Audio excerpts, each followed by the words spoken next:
there she is in her glory. Now, the thing I want to share with you about this part right here, let's use the scenes framework. So S for sounds, she has a wonderful microphone, no background music. So it's really clear to hear her talking. The next part is your camera. This could quite possibly be shot off of her webcam, which is awesome because it means no excuses for you.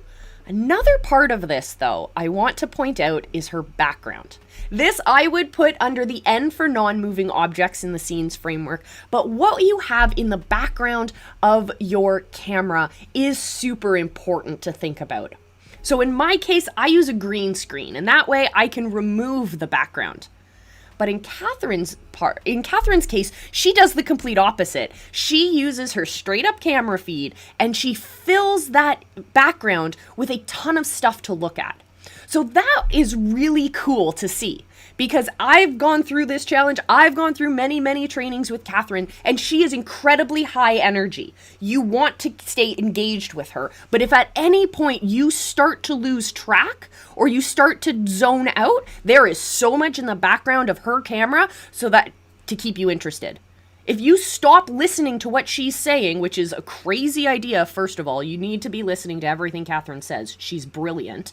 But look around in that background. There are books that you might be interested in checking out. There's this cool 10K frame on her wall. What does that mean? I'm interested. There's other cool things. I can see maybe pictures and awards and little handwritten notes. I'm curious. I'm interested.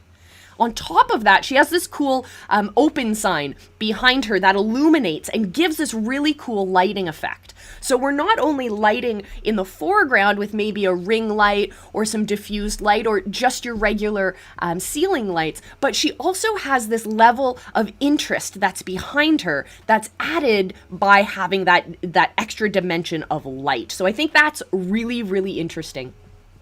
And then as we scooch by, we can see more and more of how interesting this is. And when she's sitting there in her frame, she fills the frame. She takes up that space that is rightfully hers.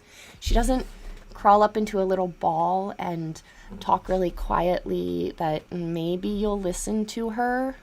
Instead, she knows that the information she has to present to you is incredibly important, and she gets excited to share that with you. And I think that's super cool.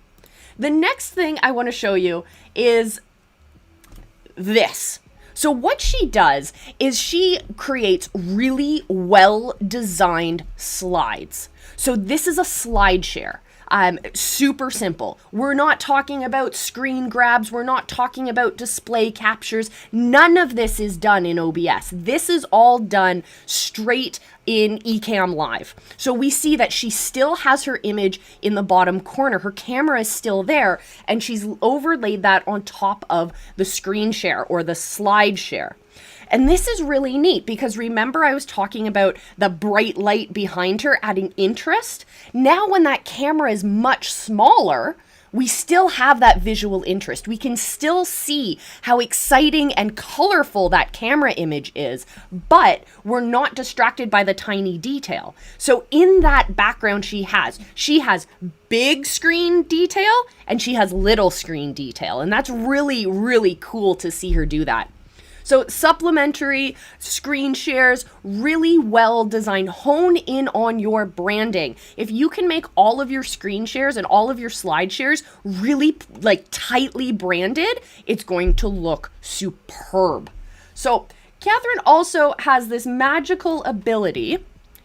Let me just find where it is. She has this magical ability to be able to portray information in a variety of ways that's super, super exciting. So she shares, where is it? I don't know where it is, but she shares a variety of different information when she's presenting. So we're going to dive into, I think, her secret weapon tomorrow. I'm just going to leave that there. But I also want to point out this. This is an image. She just pops up certain images into her slide share, and that adds a different level of dimension to the information she's presenting.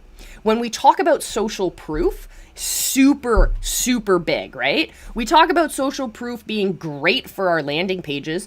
It's great for our sales pages. It's great for filling up our social, but it's important not only to look at the social proof that your people are providing for you, that your community, the tangible results you are actually able to get for your community, but it's so powerful to share when people who are a step above you support you.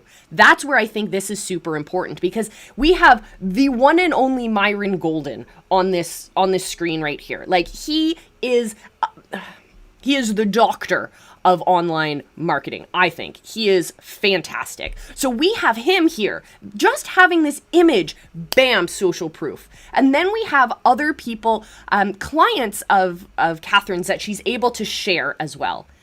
In this moment, she's not patting herself on the back. She's not here to make herself look like the most amazing person in the world. She's not intentionally doing that, but instead what she's doing is planting the seeds. She's showing you, she's opening the door and showing you a glimpse of her world. Because remember, this is part of a free challenge.